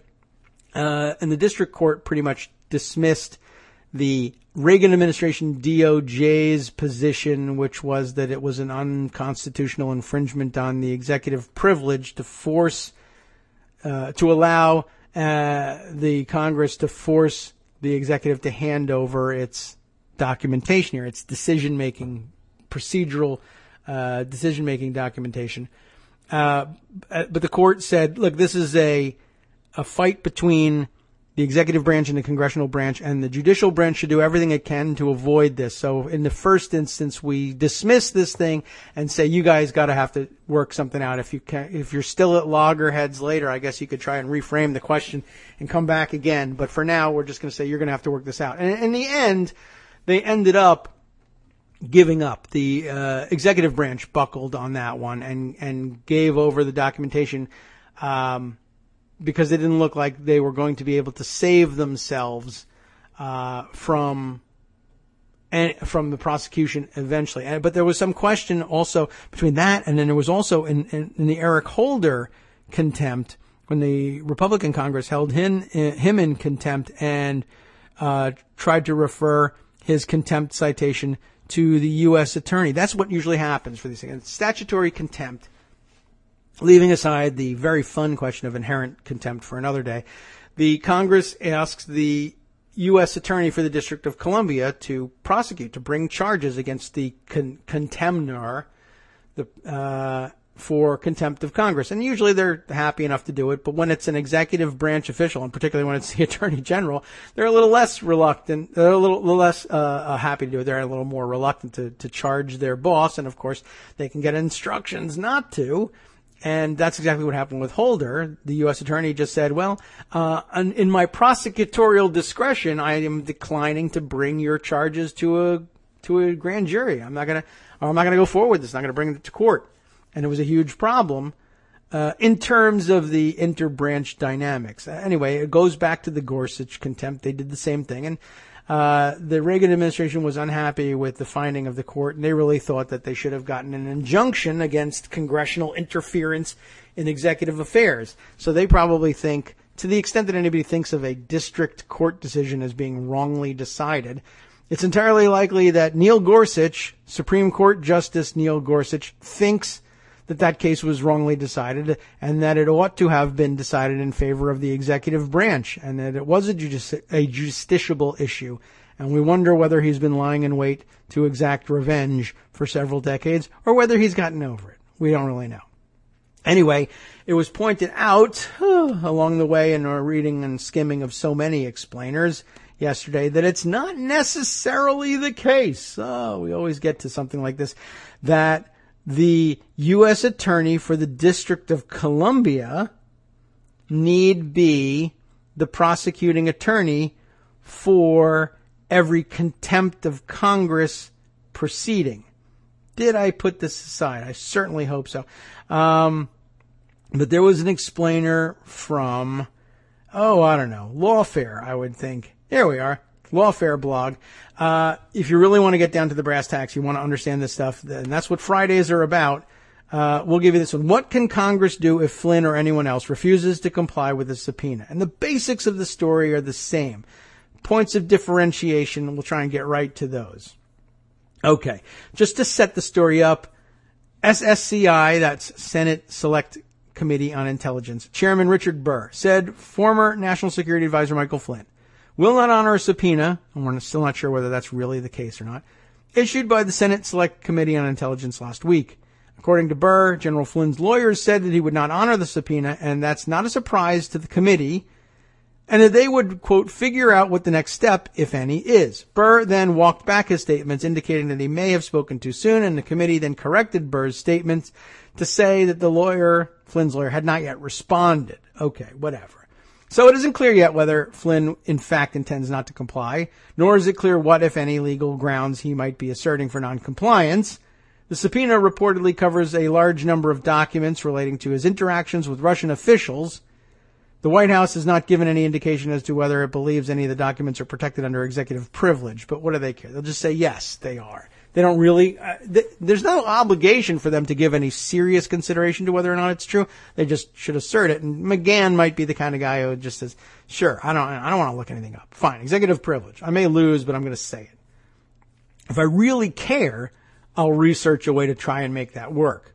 But in the meantime, executive privilege, just lob it at it. If Flynn does refuse to comply with the subpoena, the committee has two basic choices: let it go or pursue contempt remedies against Flynn. Notably, CRS has issued a detailed report just last week. I told you that Greg had sent that to me, and I tweeted just after I read it that it had been updated in like last week or something. Was it even May 12th? I noted that for this purpose of saying you can learn a lot about what's actually happening behind the scenes in Congress by seeing when a CRS report of long standing has been updated. That means a member has made an active request for it and they know that there's new information and somebody has asked for it because there's a problem. They're dealing with this issue now. So the fact that I think it was like May 12th that the CRS report on contempt of Congress was updated, that means they're already asking that question and anticipating contempt proceeding. So anyway, it has been updated last week. The timing may be coincidental, they point out, but I don't think so. Back in March, we wrote about the rules governing congressional investigations and Congress's contempt options. I would tell you the same thing back in, 2006 and 2007. I wrote about those rules governing congressional investigations and Congress's contempt options too. And CRS is an invaluable service for that purpose. Just as the Supreme Court has long recognized congressional subpoena power, so too has it upheld the enforcement power of contempt. If a witness refuses to comply with the subpoena to either produce documents or testify, Congress has few options. Inherent contempt authority, lots of fun. The criminal contempt statute, and various civil enforcement mechanisms. I don't think I gave much consideration to those. Here's a quote from the CRS report. Congress has oversight and investigative powers, and inherent within those is the power to issue enforceable subpoenas. In order for congressional investigations to be effective, Congress needs the ability to compel the production of information and enforce its orders. Inherent contempt authority flows from the same idea. The ability to punish those who do not comply is necessary to the execution of legislative functions, including investigations. Under the inherent contempt authority, the House or Senate could call the witness and try him for contempt before the entire chamber. This used to be fairly common, but hasn't been used in over 75 years. Of course, it would now be about over 80 years. That could use some updating. Today, Congress more often relies on the criminal contempt statute, as we explained before. And by the way, if you've never heard of the inherent contempt procedure, that means not only do they try you, they may lock you up. And it used to be, back when they did this more often, 80 years plus ago, that maintained an actual jail cell in the basement of the Capitol. And I think that's probably just used for storage now. And they would outsource your jailing to D.C. city jails, or elsewhere, perhaps, but perhaps a federal facility. I don't know whether they'd be required to use a federal facility or not. But anyway, they can put you in jail, is the basic point there. Today, Congress more often relies, though, on the criminal contempt statute, as we explained before. 2 U.S. Code Section 192 makes it a misdemeanor to refuse to testify or produce documents. Under 2 U.S. Code 194, Section 194, the committee and full chamber of Congress must certify the contempt referral, which is sent to a U.S. attorney, and here's where the extra information comes in, okay? It's sent to a U.S. attorney, not the U.S. attorney for District of Columbia necessarily. That's usually where they go, but really what it says is a U.S. attorney whose duty it shall be to bring the matter before the grand jury for its action. Now, that's a shall be, so that shall be your duty, but that duty has been shirked in the past, and they've gotten away with it. Notably, the criminal contempt charge was certified against Attorney General Eric Holder, but the U.S. attorney refused to bring it before the grand jury. That's interesting, but what's really interesting is what they focus on here, is that it just says a U.S. attorney. And it is, we know what their duty is, but a U.S. attorney, that not necessarily mean that it's the U.S. attorney for the District of Columbia. There could be arguably a U.S. attorney with more direct jurisdiction, perhaps. Perhaps the person that you've subpoenaed lives in another district. Maybe you would prefer that the contempt citation be pursued in the district of their residence, wherever that may be. Or something else entirely. Check this out. Because Congress cannot force U.S. attorneys to do its bidding, if a U.S. attorney refuses, as the U.S. attorney who received the contempt certification against Holder did, it might have to fall back on its inherent contempt authority. They didn't, but it might have to. Relying on the criminal contempt statute here raises an interesting question. Ready? Would Special Counsel Robert Mueller be considered, quote, the appropriate United States attorney for the purposes of congressional contempt referral? Why would that be the case? He's not a U.S. attorney. He used to be a U.S. attorney, but he's not one now, right? Wrong. The documents subpoenaed by Congress bear on this is the difference. But why would you want to refer to him? Because the documents subpoenaed by Congress bear on those matters which are a part of his investigation, which of course may mean that they don't end up subpoenaing them all. They may withdraw the subpoena at his request. But if they need to cite him with contempt of Congress, check this part out. So Deputy Attorney General Rod Rosenstein's order relies on 28 Code of Federal Regulations 600, which says that the special counsel shall exercise, within the scope of his or her jurisdiction, the full power and independent authority to exercise all investigative and prosecutorial functions of any United States attorney. So in other words, the regulation under which Rosenstein is authorized to and did in fact name Mueller as special counsel says that a special counsel for the purposes of federal law operates as though he were a United States attorney. Well, if he's a United States attorney and the contempt statute says a U.S. attorney gets to bring the charges, then you could certainly turn to him, even if the U.S. Attorney for D.C. for some reason declines. I don't know that he would. The current U.S. Attorney for the District of Columbia is a holdover from the previous administration. He's a holdover as an acting, which is amazing. Just another additional twist to this stuff. There's no reason to think that he wouldn't prosecute the thing, but it might be best, and it might even help resolve things if they might be allowed to go forward with at least some of their subpoenas if there's an understanding that they'll either be reviewed by or any contempt citations will be prosecuted by Mueller himself. That way, this stuff doesn't get away from him and he's more in control of it. It poses some really interesting questions. Who knew he was a U.S. attorney? The relevant statute to U.S. Code Section 194 directs the President of the Senate, that would be Mike Pence as Vice President, or in his absence, President Pro Tem Orrin Hatch, to certify the contempt statement of facts to the appropriate United States attorney whose duty it shall be to bring the matter before the grand jury for its action. Typically, certifications against sitting executive branch officials have been made to the U.S. Attorney for the District of Columbia. And interestingly, the current U.S. Attorney for D.C., Channing Phillips, was not asked to resign. It says here, and in previous articles, because of the nature of his appointment, but it doesn't tell us anything about what the nature of his appointment is. Flynn, however, is not a current official. Here's another great wrinkle. And recent federal grand jury subpoenas to Flynn's associates were issued by the Eastern District of Virginia. So it's unclear precisely where a referral would go, and that is a more important situation. It's possible, then, that Congress might want to send its citations to the Eastern District of Virginia, the U.S. Attorney for the Eastern District of Virginia. And that is a name we'll recognize, if I recall correctly. U.S. Attorney for Eastern District of Virginia is one of the names that popped up after the Sally Yates firing. And we're talking about Dana Bonte. Remember that name? So he's the Eastern District of Virginia. It may be that Congress opts to send their citations there if they don't really want to press Flynn on them. So all very interesting, lots of possibilities.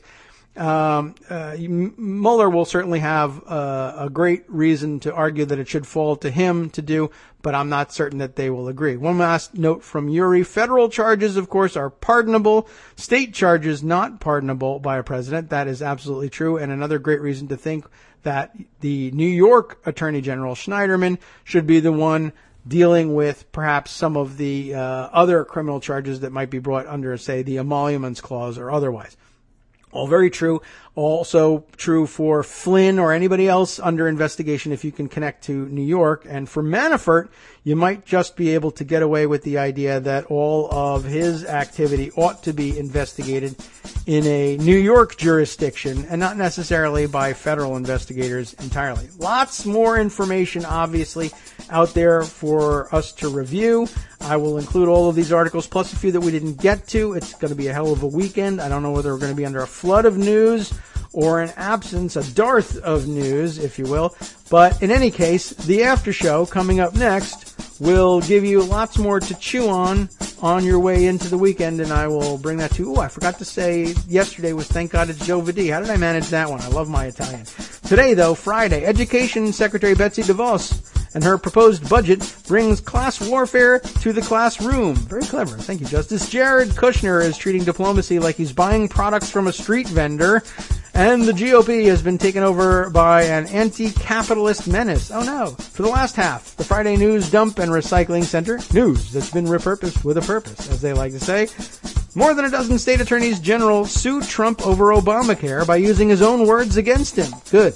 And Russia strikes again as it targets thousands of U.S. defense employees through social media. All of that, plus the Connect, Unite, Act, Daily Coast, Community Calendar, and more on the After Show with Wink and Justice right here on Netroots Radio. Thanks so much for listening. We're out of here until next week, week 18 of the Presidential Apprentice. We'll see you then. From Daily Coast Radio on netrootsradio.com. You have been listening to the Kagro in the Morning Show with David Waldman.